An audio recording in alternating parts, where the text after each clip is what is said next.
సికింద్రాబాద్లోని doctor Narayana college of hotel మేనేజ్మెంట్లో 100% job guarantee 966365 ఇక్కడ విషయం చాలా సింపుల్. ఈ డిమాండ్ కొత్తది కాదు మాది.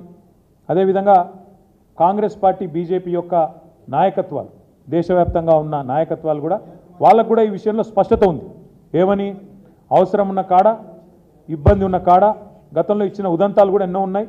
ఇంతకుముందు నేను చెప్పినట్టు చెస్నా ఉదంతంలో కూడా ఒక స్థిరమైన విధానపరమైన నిర్ణయం కూడా అప్పటి కేంద్ర ప్రభుత్వం కూడా తీసుకొని ఉన్నది.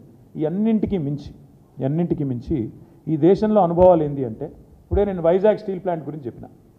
వైజాగ్ స్టీల్ ప్లాంటు నష్టాల్లో పోయింది కాబట్టి ప్రైవేటీకరిస్తున్నాము అని ఇవాళ కొంతమంది చాలా చక్కగా సన్నాయి నొక్కులు నొక్కుతున్నారు. ఎందుకు పోయింది వైజాగ్ స్టీల్ ప్లాంటు నష్టాల్లోకి అంటే ఇది కారణం. ఎందుకు అంటే బైలదిల్లా అనే ఒక గని ఛత్తీస్గఢ్లో ఉంటుంది.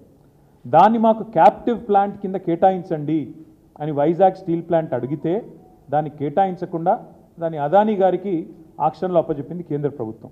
ఏమైంది దానివల్ల? వైజాగ్ స్టీల్ ప్లాంటు ఒక గని లేకపోవడం వల్ల, క్యాప్టివ్ గని లేకపోవడం వల్ల, ఎందుకంటే వైజాగ్ దగ్గర ఎక్కడా కూడా దగ్గరలో 100 కిలోమీటర్ల దూరంలో కూడా ఎక్కడా కూడా నిజానికి గనులు లేవు, ఐరన్ ఓర్ మైన్స్ లేవు.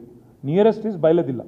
ఇది మాకు కేటాయించండి, మేము బతుకుతాము, మేము పబ్లిక్ సెక్టర్ అండర్టేకింగు, మా దాంట్లో రిజర్వేషన్లు ఉంటాయి, ఎస్సీ ఎస్టీ పిల్లలకు ఉద్యోగాలు వస్తాయి, పబ్లిక్ సెక్టర్ బలపడితే ప్రభుత్వం బలపడ్డట్టు, దేశం బలపడ్డట్టు, జాతి సంపద పెరిగినట్టు మాకు అలాట్ చేయండి అని నోరు నెత్తి బాదుకున్నా వాళ్ళకు అలాట్ చేయలే.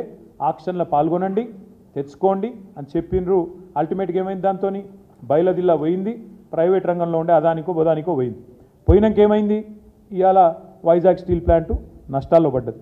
నష్టాల్లో పడ్డాక ఇవాళ ఏమంటున్నారు? నష్టాల్లో పడ్డది కాబట్టి ఇప్పుడు అమ్ముతున్నాం అంటున్నారు. అంటే ఇదంతా ఎందుకు చెప్తున్నా మీకంటే రేపు సింగరేణి విషయంలో కూడా ఇదే రకమైన వ్యూహం అవలంబించడానికే ఉద్దేశపూర్వకంగా జరుగుతున్న కుట్ర ఇది. ఉద్దేశపూర్వకంగా సింగరేణికి కోల్ బ్లాక్స్ కేటాయించకుండా సింగరేణి కూడా వేలంలో పాల్గొనండి అని సన్నాయి నొక్కులు నొక్కే కిషన్ రెడ్డి కానీ, అదేవిధంగా ఇవాళ ఆయనకు వంతపాడుతున్న బీజేపీ కానీ ఒక మాట చెప్పాలి. ఏమైంది మరి రేవంత్ రెడ్డి గారి లేక? రేవంత్ రెడ్డి గారి వ్యతిరేకత ఎందుకు మాయమైంది?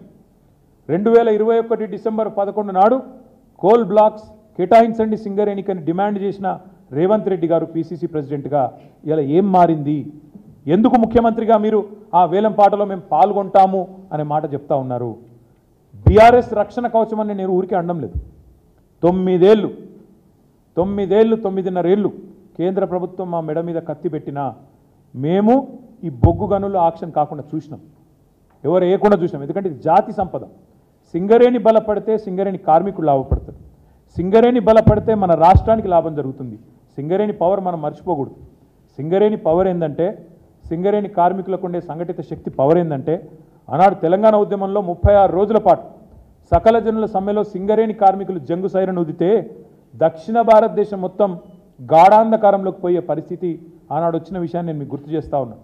ఆనాడు కిరణ్ కుమార్ రెడ్డి గారు ముఖ్యమంత్రి, ఆయన పిలిచి బతిమలాడిన మమ్మల్ని అందరినీ, మీరు దయచేసి ఒప్పించండి, మీ బొగ్గుగని సంఘాన్ని ఒప్పియండి, దయచేసి వాళ్ళని విరమింపజేయండి, అదేవిధంగా మిగతా సంఘాలతో కూడా మాట్లాడదాం, తెలంగాణ విషయానికి దీనికి ఏం సంబంధం, వాళ్ళని దయచేసి ఒప్పించండి అని చెప్పి వారు ఆనాడు రిక్వెస్ట్ చేసినారు.